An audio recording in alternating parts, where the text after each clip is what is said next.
Antes de ser predicador, primero era barredor y trapeador de la casa de Dios. Te cuento mi historia.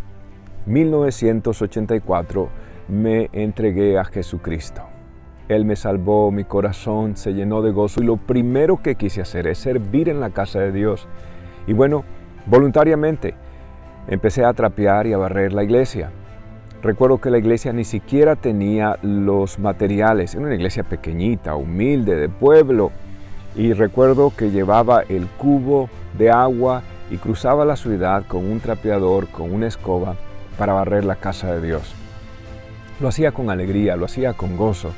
Muchas veces la presencia de Dios venía en ese humilde recinto y lloraba, porque a veces sentía literalmente que la presencia de Dios se movía por todo lado.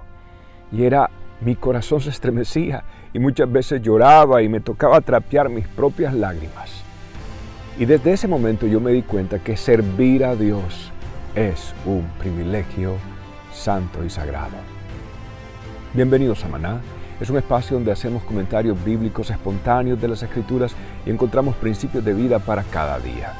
Hoy estamos viendo los capítulos desde el capítulo 23 al capítulo 26 del libro de Primera de Crónicas. Y aquí hay una lista de servidores. Y comienza hablando, por ejemplo, de los levitas. Y dice así el verso 32. Dice: por lo tanto, bajo la supervisión de los sacerdotes, los levitas vigilaban el tabernáculo y el templo y llevaban a cabo con fidelidad sus responsabilidades de servicio en la casa del Señor. Bien, ¿quiénes eran los famosos levitas? Yo recuerdo que una vez un hermano me dijo: pastor, yo soy un levita de la casa de Dios, así que deme la posición de liderazgo que merezco. ¿En serio? ¿Sabía usted que el capítulo 23 y en el verso 28, por ejemplo, dice que los levitas eran ayudantes nada más? Y dice que hacían de todo, de todo. En otras palabras, el título era todero. Nosotros estamos preparando el lanzamiento de una nueva iglesia y me reuní con algunos líderes y les comentaba: aquí el título que tenemos todos es toderos.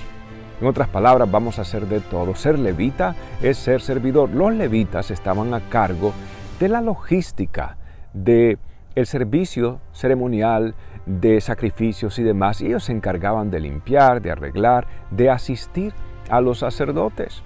Y esto es muy importante, porque los sacerdotes, dice la palabra de Dios, se encargaban de pronunciar bendiciones en su nombre para siempre, en nombre de Dios. El verso 13 habla de que el trabajo de los sacerdotes era, pues, predicar, pronunciar bendiciones y hacer todos los oficios. Pero los asistentes, los que estaban ahí, eran los levitas.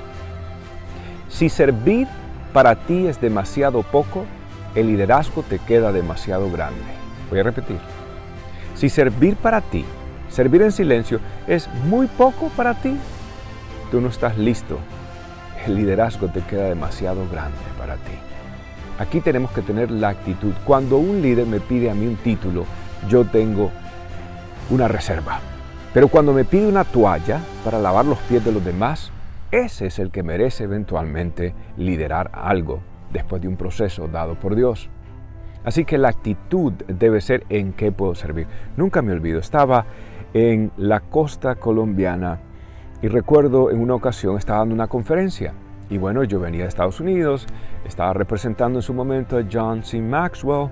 Y bueno, una conferencia pues de algún grado de envergadura. Y bueno, la di, la gente estaba pues agradecida y hubo un problema logístico. No llegaron los booklets, no llegaron los cuadernitos donde la gente apuntaba sus cosas. Y en medio de mi conferencia terminando, pues llega el camión. Y recuerdo que sin pensarlo, yo me bajé, me quité mi corbatica y fui a bajar. Y los calores que hacen en las costas colombianas son tremendos. Eran específicamente en Barranquilla. Y yo recuerdo que era el único de los pastores que estaba cargando cajas. Pero me di cuenta de algo, la gente estaba impactada. A mi segunda plenaria, en mi segunda parte de la conferencia, el Espíritu Santo se movió mucho. ¿Por qué? Porque nunca dejaremos de ser servidores. Era yo el extranjero, era yo el que venía a dar la plenaria, pero nunca me voy a graduar del título de servidor de Dios. Ahora, aquí hay dos características muy importantes de los siervos de Dios. Dice que eran fieles, dice que servían con fidelidad, ¿sí? Con fidelidad, el verso 32. Jesús dijo que cuando el Hijo del Hombre llegue, hallará fe en la tierra, pero también dijo en una ocasión, en otras palabras, fe también tiene que ver con fidelidad. Y dice en otra ocasión que cuando la gente que llegue al cielo, Él le va a decir, bien hecho, buen siervo y fiel. En lo poco me fuiste fiel, en lo mucho te pondré. Dios valora la fidelidad. Qué importante es ser fiel a Dios. No se debe estar rogando a alguien para servir, honestamente. Nunca ruegues. Si a alguien hay que rogarle para servir a Dios, si le queda muy poco eso, el liderazgo le queda muy grande. No, tiene que ser un privilegio. La Biblia dice que hay que servir a Dios con alegría. Muy importante esto.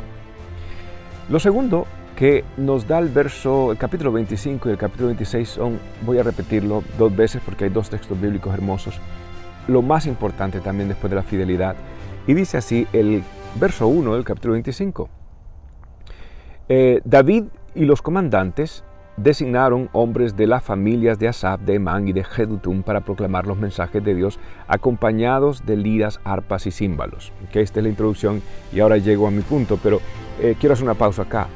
Note esto, que los músicos, está hablando de los músicos, tenían que dar mensajes de Dios. Quiere decir que el Espíritu Santo venía sobre ellos y mientras tocaban instrumentos, arpa, lira, todos los instrumentos, címbalos, trompetas, el Espíritu de Dios los tomaba. Entonces era una adoración bajo inspiración. Lo que dictaba la adoración no era un programa en Planning Center o cualquier software que usan las personas para planear su servicio. Lo que dictaba, y dicho sea de paso, yo creo en tener un plan porque Dios merece lo mejor, pero el plan debe estar hecho alrededor de la presencia. Lo que dicta no es el programa, sino la presencia de Dios. Y planeamos para que la presencia de Dios sea la prioridad de nuestra vida, no el cumplimiento de un programa. Yo le decía a los chicos en diferentes iglesias donde he estado, si ustedes ven que el programa se cumplió al segundo cabal, no debemos de estar celebrando. Lo que debemos de celebrar es la presencia de Dios llegó acá. Hubo un encuentro con el Espíritu Santo, una palabra que quedará transformando corazones, palabra, no cuentecitos, no, palabra de Dios dada con unción y autoridad. Es lo que buscamos. Aquí está la característica que es muy importante, la segunda característica. Capítulo 25, verso 7 dice, y todos ellos, junto con sus familias, están capacitados para tocar la música delante del Señor.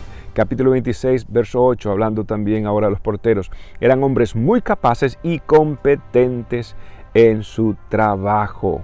Esto es tremendo. En otras palabras, hacen lo mejor para Dios, no venga a darle zozobras a Dios, dele lo mejor. La Biblia dice que es digno de suprema alabanza, de excelencia. Dele a Dios lo mejor. Yo crecí en iglesias donde las personas casi que introducían su parte diciendo, como yo no sé cantar, pero como es para la gloria de Dios, aquí va. No, señora. Tenemos que tener un chacal espiritual ahí que saque todo el que no es competente. Si no hay competencia, no era parte del templo. Entonces es una mezcla de valorar lo más importante, la presencia de Dios, obviamente la integridad. Aquí habla de los levitas. ¿Sabes por qué? Porque todos ellos se santificaban. Muy importante esta palabra. Pero eran capaces. Entonces eran fidelidad, capacidad y te voy a decir la tercera. La santidad. La santidad. ¿Por qué la santidad? La palabra que más se repite en todos estos capítulos, del 23 al 26, es esta. Servían, servicio, y la segunda palabra es sagrado, que hacían por sorteo sagrado, sagrado, santo, en otras palabras. Los que servimos a Dios debemos de cuidar la santidad al Señor. Muy importante. De hecho, acá en la frente del sumo sacerdote tenía una insignia que decía santidad al Señor. Servir a Dios es un privilegio y es un privilegio sagrado. Así que sirvamos a Dios con fidelidad, con capacidad y con santidad, porque Él se lo merece. Y este es el maná de hoy. Que Dios te bendiga, la paz de Dios, su gracia y su shalom sean contigo. Amén.